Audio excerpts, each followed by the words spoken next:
నమస్తే welcome to Magna TV. నేను Aditya. DVV Danayya producer గా సుజిత్ దర్శకత్వంలో పవర్ స్టార్ పవన్ కళ్యాణ్, ప్రియాంక అరుల్ మోహన్, ఇమ్రాన్ హష్మి ప్రధాన పాత్రలో నటించినటువంటి మూవీ ఓజీ. మరి ఈ సినిమా సెప్టెంబర్ 25న ప్రేక్షకుల ముందుకు రాబోతుంది. పవన్ కళ్యాణ్ ఫ్యాన్స్ అంతా కూడా ఎప్పటి నుంచో ఎదురు చూస్తున్నటువంటి మూవీ అనే చెప్పొచ్చు ఓజీ. ఎందుకంటే ఆ సినిమాకి సంబంధించినటువంటి గ్లిమ్స్ వచ్చినప్పుడు అందులో పవర్ స్టార్ పవన్ కళ్యాణ్ యొక్క లుక్ ని చూసి ఆయన ఫ్యాన్స్ అంతా కూడా చాలా ఖుషి అయ్యారు. ఎందుకంటే ఈ మధ్య కాలంలో అంటే దాదాపుగా కొన్ని సంవత్సరాల నుంచి ఆయన ఫుల్ టైం పొలిటీషియన్ గా ఉంటున్నారు. రైట్ నౌ ఆయన ఆంధ్రప్రదేశ్ డిప్యూటీ సీఎం గా ఉన్నారు. సో ఆయన రాజకీయంలోకి ఎంట్రీ ఇచ్చినప్పుడు కానీ, ఇప్పుడు డిప్యూటీ సీఎం గా ఉన్నప్పుడు కానీ ఆయన డ్రెస్సింగ్ స్టైల్ అంతా వేరు, ఆయన సినిమాల్లో ఉన్నప్పుడు ఆయన డ్రెస్సింగ్ స్టైల్ అంతా వేరు.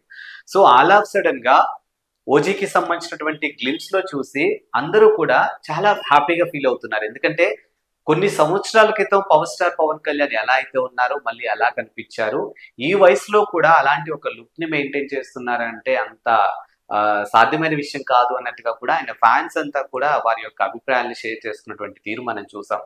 ఎందుకు అని అంటే కూడా ఈ మధ్య కాలంలో మహాకుంభమేళ జరిగినటువంటి తరుణంలో ఆయన అక్కడ ఫ్యామిలీతో వెళ్ళి అక్కడ పూజలు చేసినటువంటి టైంలో అక్కడ ఏదైతే మహాకుంభమేళలో ప్రతి ఒక్కరు కూడా గంగా స్నానం ఆచరించినటువంటి తీరులో ఆయనపై బాడీ షేపింగ్ కూడా ఎక్కువగా చేశారు. ఒక స్టార్ హీరో అయి ఉండి, ఒక డిప్యూటీ సీఎం అయి ఉండి బెల్లీ ఫ్యాట్ గురించి కానీ ఇదంతా కూడా అన్ని రకాలుగా ఆయన ట్రోల్ చేశారు.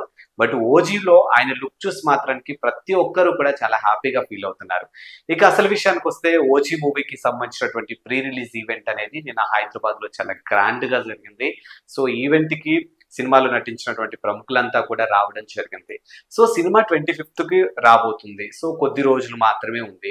మరి సినిమాకి సంబంధించినటువంటి గ్లిమ్స్ కానీ కొన్ని సాంగ్స్ మాత్రమే రిలీజ్ చేశారు తప్పితే సినిమాకి సంబంధించినటువంటి ట్రైలర్ మాత్రానికి ప్రీ రిలీజ్ ఈవెంట్ లో ప్లాన్ చేశారని అందరూ అనుకున్నారు. బట్ అనూహ్యంగా ప్రీ రిలీజ్ ఈవెంట్ లో మాత్రం ట్రైలర్ వేయలేదు. సో అదే విషయాన్ని పవన్ కళ్యాణ్ స్టేజ్ మీద మూవీ డైరెక్టర్ అయినటువంటి సుజిత్ ని పిలిచి అడగడంతో ఆయన క్లియర్ గా చెప్పారు, మీకు సంబంధించినటువంటి హైలైట్ సీన్స్ అనేవి ఇంకా కటింగ్ అవ్వలేదు, సో అందుకే వేయలేదు అన్నట్టుగా ఒక ఎక్స్ప్లెనేషన్ ఇస్తే ఎంత వరకు అయితే అంతవరకు వేసేయండి అన్నట్టుగా పవన్ కళ్యాణ్ కాస్త సీరియస్ అయినట్టుగా తెలిసింది. సో ఆ తర్వాత మూవీ టీం అంతా కూడా దానికి సంబంధించినటువంటి ట్రైలర్ అయితే రిలీజ్ చేయడం జరిగింది. సో సినిమా కొద్ది రోజులు ఉండగా ట్రైలర్ ఇప్పుడు రిలీజ్ చేస్తే ఎలా, దీనికి సంబంధించి ముందే రిలీజ్ చేయాలి కదా అంటూ పవన్ ఫ్యాన్స్ అంతా కూడా వారి యొక్క అసంతృప్తిని వ్యక్తం చేసినటువంటి తీరు మనకు అక్కడ తెలుస్తుంది. And Pawan Kalyan deputy CM అయిన తర్వాత వచ్చినటువంటి సెకండ్ మూవీ, దీనికన్నా ముందు హరిహర వీరమల్లు సినిమా వచ్చింది. ఆ సినిమా ప్రమోషన్స్ లో అంటే లాస్ట్ 3-4 days సినిమాకి సంబంధించినటువంటి ప్రమోషన్స్ లో power star Pawan Kalyan participate చేసినటువంటి తీరు మనం చూసాం. ఫుల్ టైం దానికే టైం కేటాయించడం జరిగింది. బట్ ఆ సినిమా మాత్రానికి ప్రేక్షకుల్లో అనుకున్నంత ఆదరణ అయితే కనిపించలేదు. కొంచెం మిక్స్డ్ టాక్ నడిచింది. సో ఇప్పుడు ఆయన ఫ్యాన్స్ అంతా కూడా, సినీ లవర్స్ అంతా కూడా ఇప్పుడు ఓజీ మీద భారీ ఎక్స్పెక్టేషన్స్ తో ఉన్నారు. సో ఆ ఎక్స్పెక్టేషన్స్ తోనే ఈ సినిమా కూడా రాబోతుంది. ఇప్పటికే ఈ సినిమాకి సంబంధించినటువంటి ఏదైతే టికెట్ల ధర విషయంలో కూడా ఇటు రెండు ప్రభుత్వాలు కూడా పెంచుకునే అవకాశం ఇవ్వడం జరిగింది. ఆంధ్రప్రదేశ్ లో కూడా మల్టీప్లెక్స్ లో కానీ సింగిల్ థియేటర్ లో కానీ ఎవరెవరికి ఎంత పెంచాలి అనే విషయాన్ని అఫీషియల్ గా అనౌన్స్ చేయడం జరిగింది. మూవీ రిలీజ్ అయిన దగ్గర నుంచి అప్ టు 10 days వరకు కూడా అదే కాస్ట్ కంటిన్యూ అవుతున్నట్టుగా కూడా చెప్పినటువంటి తీరు మనం చూసాము. నిన్న స్టేజ్ మీద కూడా పవర్ స్టార్ పవన్ కళ్యాణ్ ఇరు ముఖ్యమంత్రులు ఇద్దరికి కూడా ప్రత్యేకమైనటువంటి కృతజ్ఞతలు తెలియజేశారు. తన సినిమాకి సంబంధించినటువంటి టికెట్ల రేట్ల పెంపు విషయంలో సపోర్ట్ చేసినటువంటి ఇద్దరు తెలుగు రాష్ట్ర ముఖ్యమంత్రులు అయినటువంటి నారా చంద్రబాబు నాయుడు గారికి, at the same time Telangana CM Revanth రెడ్డికి, ఇద్దరికి కూడా ఆయన స్పెషల్ థ్యాంక్స్ చెప్పినటువంటి అంశాలు మనం చూసాము. అండ్ ఇంక ఈ సినిమాలో ఇమ్రాన్ హష్మి విలన్ గా నటించబోతున్నారు. అండ్ ప్రకాష్ రాజ్ కూడా ఈ సినిమాలో నటించారు.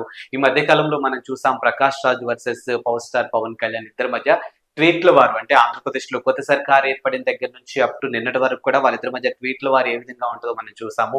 ముఖ్యంగా సనాతన ధర్మాన్ని ఉద్దేశించి, పవర్ స్టార్ ని ఉద్దేశించి ప్రకాష్ రాజ్ చేసినటువంటి ట్వీట్లు అయితే పెద్ద దుమారాన్ని రేపాయి ఆంధ్రప్రదేశ్ రాజకీయాల్లో. సో ఇప్పుడు ఆయన కూడా ఈ సినిమాలో నటించడం అనేది ఒక హైలైట్. సో వీళ్ళిద్దరు కాంబినేషన్ సీన్స్ కూడా ఉన్నాయన్నట్టుగా తెలుస్తుంది. అలాగే ఇమ్రాన్ హష్మి, సో బాలీవుడ్ లో ఆయనకున్నటువంటి క్రేజ్ గురించి మనం ప్రత్యేకంగా మాట్లాడుకోవాల్సిన అవసరం లేదు. బట్ ఓవరాల్ గా ఈ సినిమాకి అయితే తమన్ మ్యూజిక్ అందించడం జరిగింది. ఇందులో చాలా పెద్ద ప్యాడింగ్ ఉన్నట్టు కూడా మనకు తెలుస్తుంది. శ్రేయారెడ్డి కానీ, అర్జున్ దాస్ కానీ, సో ఇలా చెప్పుకుంటూ పోతే చాలా పెద్ద ప్యాడింగ్ ఉంది. సో ఓవరాల్ గా మాత్రానికి సినిమా అయితే సెప్టెంబర్ 25th గ్రాండ్ గా రిలీజ్ అవబోతుంది. సో సినీ లవర్స్ అండ్ ముఖ్యంగా power star Pawan Kalyan fans అంతా కూడా సినిమా కోసం ఈగర్లీ వెయిట్ చేస్తున్నారు. హరిహర వీరమల్లు మిక్స్డ్ టాక్ ని ఖచ్చితంగా ఇది బ్రేక్ చేయబోతుంది. ఇండస్ట్రీకి మరో సూపర్ డూపర్ హిట్ ఇవ్వబోతున్నారు అనే ఒక అంశాన్ని ఇప్పుడు డిస్కస్ చేస్తున్నటువంటి అంశాలు మనం చూస్తూనే ఉన్నాం. సో మొత్తానికి మరొక్కసారి మనం కూడా ఓజీ టీం అందరికీ ఆల్ ది బెస్ట్ తెలియజేద్దాం. అండ్ సినిమా వచ్చిన తర్వాత సినిమా సక్సెస్ అవ్వాలని మనం కూడా మనస్ఫూర్తిగా కోరుకుందాం.